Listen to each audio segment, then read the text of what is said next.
하백 여러분, 이 시간에는 예수님과 바리새인 시몬의 집에 찾아온 여자, 그러니까 누가복음 7장에 나오는 이야기에 대해 함께 나누겠습니다. 이 이야기는 주인공 여자가 드라마 시작 전에 이미 죄인에게 은혜를 선포하신 예수의 메시지를 들었다고 가정하고 있습니다. 이런 가정이 없으면 이 기사는 말이 되지 않습니다. 분명히 예수는 하나님이 죄인을 사랑한다는 메시지를 선포해 오고 계셨습니다. 그러나 바리새인은 이에 동의하지 않았습니다. 그들이 보기에 하나님은 율법을 지키는 의인을 돌보시는 분이었기 때문입니다. 예수는 이제 막 걸음마를 시작한 애송이 랍비였습니다. 그들이 예수를 바로잡고 자기들 뜻대로 빚어내는 것도 가능해 보였습니다. 그들은 분명 그렇게 생각했습니다. 장로라 하는 이들이 때로 몰려와 쓸모없는 충고를 늘어 놓았을 수도 있습니다. 예수는 이미 자신을 예언자로 선포했습니다. 내가 진정으로 너에게 말한다. 아무 예언자도 자기 고향에서는 환영을 받지 못한다. 이런 이유로 예수가 과연 예언자인지 조사해 볼 필요가 있었고 식사 자리를 마련하여 예수를 초대한 것도 그 때문이었다. 예수가 그 집에 들어가셨을 때 통상적인 환영 의례가 모두 생략되었다. 관습에 따르면 집주인은 예수의 얼굴에 환영하는 입맞춤을 했어야 했습니다. 손님들이 횡와, 그러니까 가로로 눕는 식탁이라 불리는 U자의 넓은 식탁 둘레 걸상에 앉으면 이들에게는 손과 발을 씻을 물과 올리브유가 제공되곤 했습니다. 그런 다음에 비로소 음식을 내올 수 있었습니다. 그러면 마침내 손님들은 자리에 비스듬히 기댄 채 식사를 시작하곤 했습니다. 그렇다면 시몬의 집에서는 무슨 일이 벌어지고 있었는가? 모든 문화에는 손님을 맞는 의식이 있습니다. 이런 의식은 무의식적으로 행해지지만 그럼에도 중요한 의미를 가집니다. 이 의식을 생략한다는 것은 많은 메시지를 전달합니다. 이 이야기에서 예수는 집주인인 바리새인이 특별히 세 가지 영접 행위를 빠뜨렸음을 언급하십니다.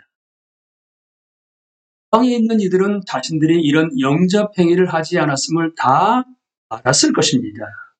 통상적 영접 행위가 없었으니 예수가 이제 보니 내가 여기서 불청객이로다 라는 말씀을 하고 얼굴이 붉어지도록 화를 내며 그곳을 떠나시더라도 그분을 탓할 일이 아니었습니다. 그러나 예수는 그렇게 반응하지 않으셨습니다.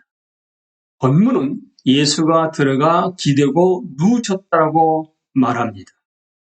예수는 다리에 기대고 누우심으로써 가장 웃어른의 역할을 하십니다. 가장 웃어른이 가장 먼저 기대고 눕는 법이었기 때문입니다. 그런데 나이 30인 예수가 그 방에서 가장 나이가 많은 사람이었다고 상상하기는 불가능합니다. 그러나 예수가 전통적 반대의식이 생략된 일에 대해 보인 반응은 마치 자신이 가장 연장자인 것처럼 방에 들어가자마자 곧장 좌석에 기대고 누운 것이었습니다. 이것이야말로 아주 기막힌 반응이었습니다. 그럼 이에 무슨 일이 벌어질까요? 이 이야기는 한 여자가 거기에 있었으며 그녀는 그 성읍의 죄인이었다라고 말합니다. 예수는 이야기 뒷부분에 가서 시몬에게 이렇게 말씀하십니다. 이 여자는 내가 들어올 때부터 내 발에 입 맞추기를 그치지 않았다. 이런 세부 내용은 의미심장합니다. 예수는 분명 당신이 그 방에 들어오실 때 여자가 거기 있었으며 그 때문에 그녀는 여자가 사람들 앞에서 망신당한 일을 목격했다고 강조하십니다. 나중에 예수는 그 자리에 모인 손님들에게 여자가 그들이 예수께 저지른 무례를 보았음을 상기시켜 줍니다. 그럼 왜 이 여자는 그리고 어떻게 그 자리에 와 있었을까요? 예수는 사람들 사이에서 죄인을 영접하고 죄인과 더불어 먹는 사람으로 알려져 있었습니다. 여자는 하나님이 자신과 같은 죄인을 사랑한다는 좋은 소식을 담은 예수의 메시지를 들었을 것입니다. 이는 곧 그녀가 자기 죄값을 바치리지 못해도 하나님의 은혜를 누릴 수 있다는 뜻이었습니다. 여자는 기쁨에 들떠 자신에게 자유를 준 이 선한 사람에게 감사를 표현하고 싶은 마음이 간절했습니다. 예수가 망신을 당하셨을 때 여자는 여기에 대해 반응을 보입니다. 여자가 한 행동은 무작정이 아니라 철저히 미리 생각한 행동이었습니다. 본문은 여자가 향유를 가져왔다고 말하는데 이를 보면 그녀는 예수의 손과 머리에 기름을 부으려고 계획했던 것 같습니다. 예수의 손이나 발을 씻는 것은 여자의 계획에 들어있지 않았습니다. 여자는 필시 주인이 전통 예법을 모든 손님에게 행하리라고 생각했을 것입니다. 집주인은 그러하지 않았고 결국 여자의 계획도 틀어지고 말았습니다. 이 상황에서 여자가 할 수 있는 일은 무엇이었을까요? 여자는 예수가 감내하신 무례함에 화가 났고 이를 보면서 아무것도 할 수 없는 자신의 무력함에 좌절했습니다. 여자가 울기 시작한 것은 그 때문이었습니다. 벼랑간 묘책이 떠올랐습니다. 네, 바로 그거였다. 그 여자의 눈물.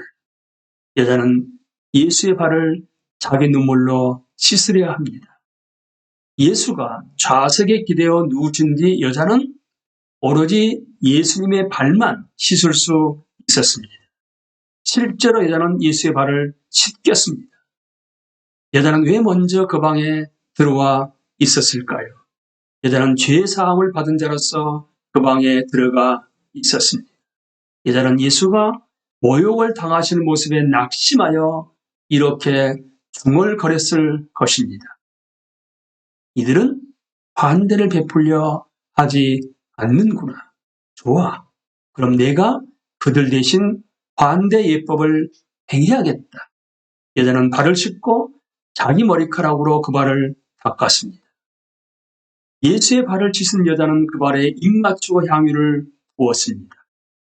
여자는 이 극적인 행위를 통해 공개적으로 거부당하고 망신당한 예수의 고통 속으로 들어갔습니다. 바리새인 시몬의 계획은 이제 틀어지고 말았습니다. 시몬과 그의 친구들이 일부러 망신을 주던 그 사람은 이제 특별한 영접을 받고 있었습니다. 여자가 한 행동은 거기에 있던 의인들을 당황케 했을 뿐 아니라 충격을 주었습니다. 어떤 점이 그랬을까요? 여자가 사람들 앞에서 머리를 가리지 않으면 하나님을 모독하는 행위였던 것 같습니다. 여자의 머리카락은 정욕을 도발한다고 여겼기 때문입니다. 하지만 여자는 자신이 이미 용서를 받았다는 사실에 반응하여 예수께 많은 사랑을 표현하고 있는 것입니다. 예수님은 내 죄가 용서받았다라는 말씀으로 그 여자의 죄 용서를 확증해 주셨습니다. 아멘 여러분, 누가복음 7장 50절을 새 번역으로 읽어 드립니다. 그러나 예수께서는 그 여자에게 말씀하셨다. 내 믿음이 너를 구원하였다. 평안히 가거라. 아멘.